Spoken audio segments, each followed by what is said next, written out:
মা ভালো তো মেয়ে ভালো, বাপ ভালো তো বেটা ভালো। কথা বুঝতে পেরেছেন? এজন্য নারীদেরকে সুযোগ করে দেওয়া উচিত।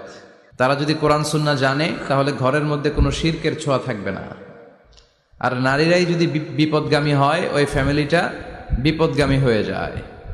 এজন্য আসুন আমরা আল্লাহর দরবারে শুকরিয়া জানাই যে আল্লাহ তাআলা আমাদেরকে আজকে মহিলা সমাবেশে আসার বসার তৌফিক এনায়েত করলেন। আমরা আল্লাহর দরবারে শুকরিয়া জানাই। আমরা পড়ে নিচ্ছি কালিমাতুশ শুকর, আলহামদুলিল্লাহ।